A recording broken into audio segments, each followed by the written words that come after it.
Bunch of new data mine information.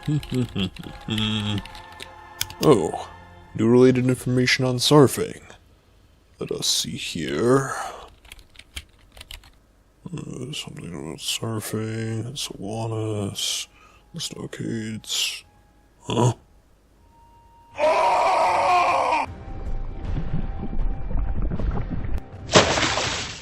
Well, there goes like half of my videos dedicated to why Saurfang would never betray the Horde.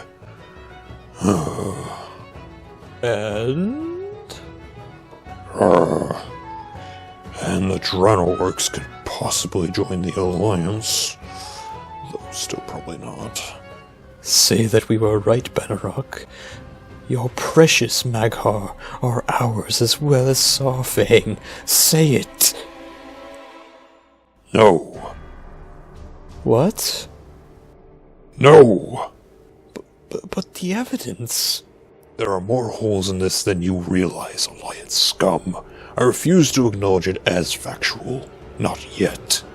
You cannot deny us forever, Horde filth. I shall! Team Alliance is blasting off again! I might be able to deny him, but this we need to talk about.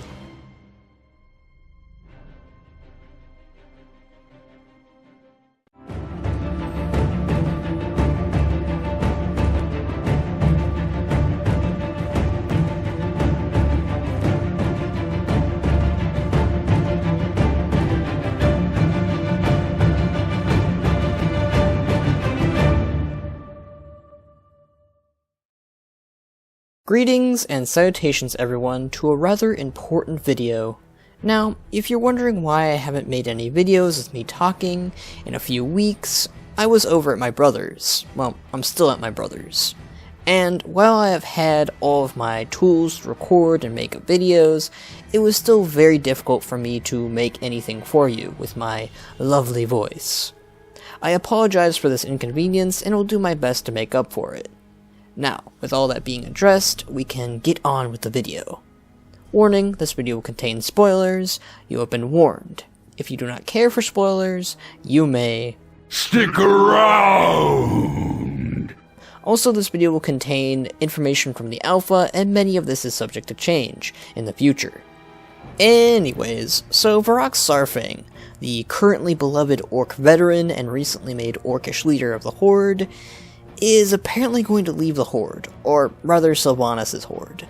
This is based off of the alpha dialogues currently found on wowhead.com, with Saurfang and other characters, which you shall now hear in my lovely altered voice. Honor means nothing to a corpse, Saurfang. You have the luxury of underestimating death, but it is something with which I am intimately familiar. Maybe you don't care if your people die, so long as it is honorable, but to me, this Horde is worth saving.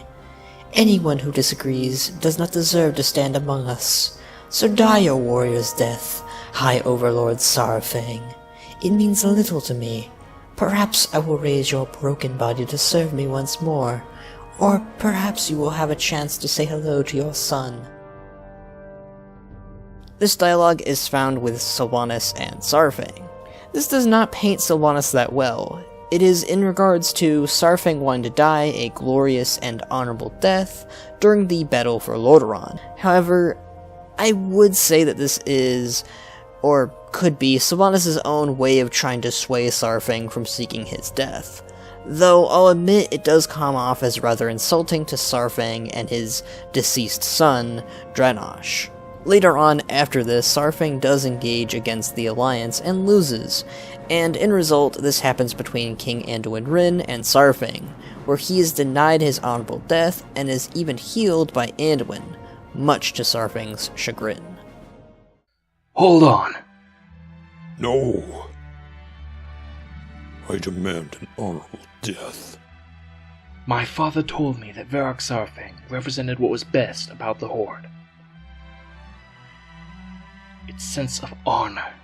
He admired you for that, and so I.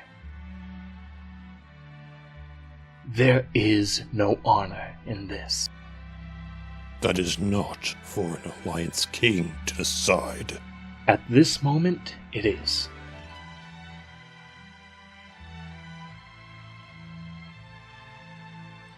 Take him to the stockades.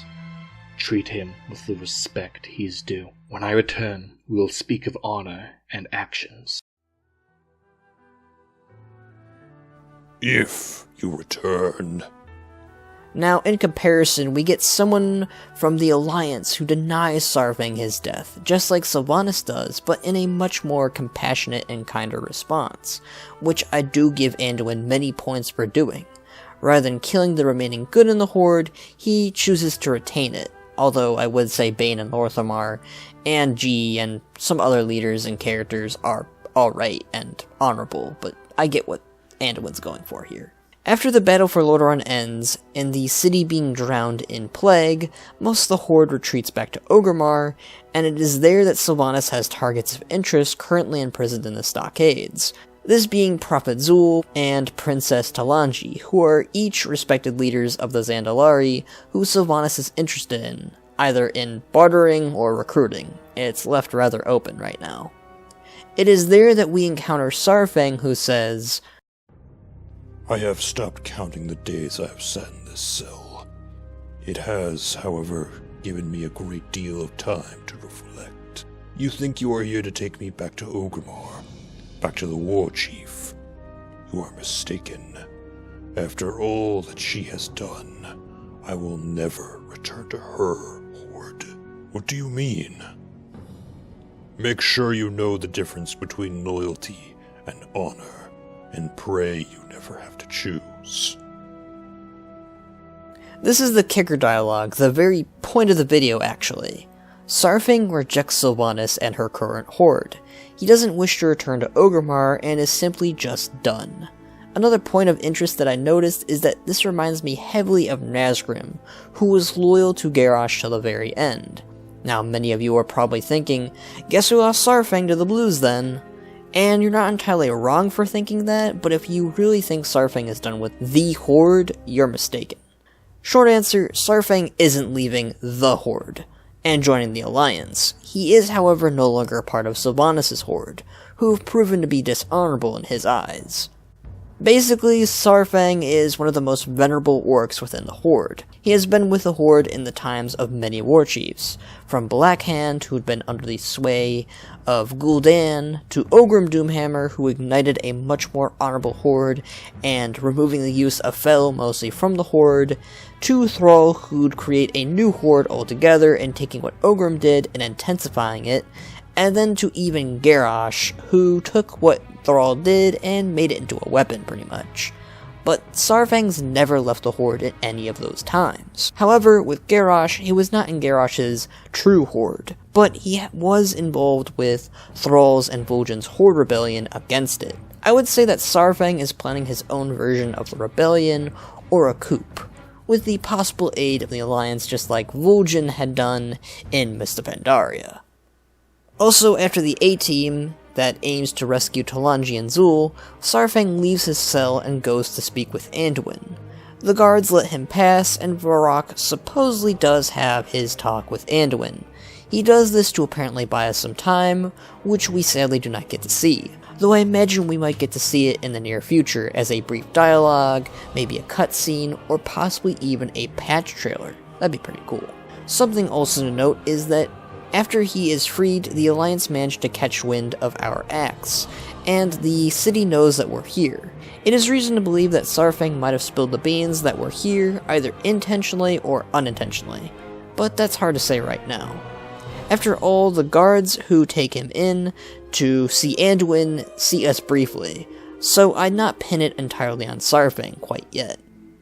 Despite all of this, it is my hope that we do not see a repetition of Sylvanas as another Garrosh, or another rebellion within the Horde. But I won't lie that the similarities between Mists of Pandaria and Battle for Azeroth are becoming more and more apparent. One of the things of important note here is that the release of all the datamine information.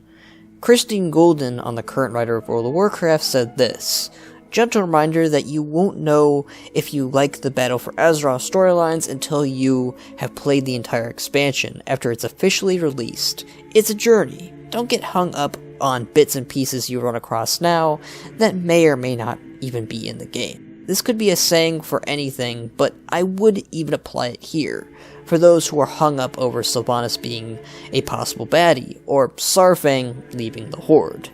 It's a reminder that let's see what the whole story is before we turn away from it.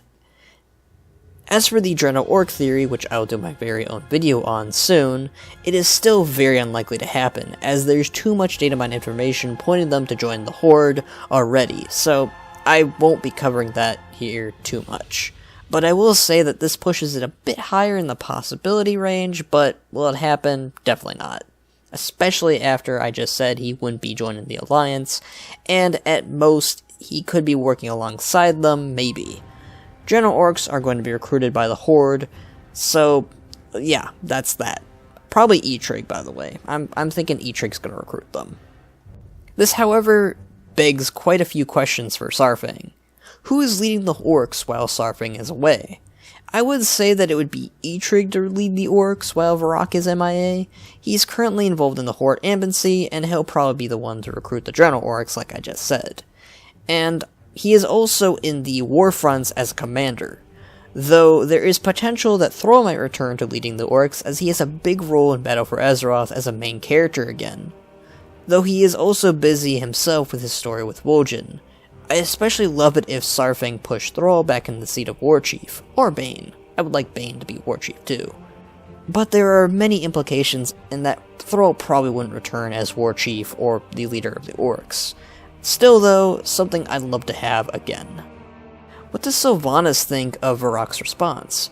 Considering that Nathanos and Sylvanas wasn't there to hear him, I'd assume that Tharisra and Rokan, who are the only ones there besides you, the player, who are present, wouldn't report such information, though that's just a guess, and that they just might, which could have Sylvanas prepare for such an encounter.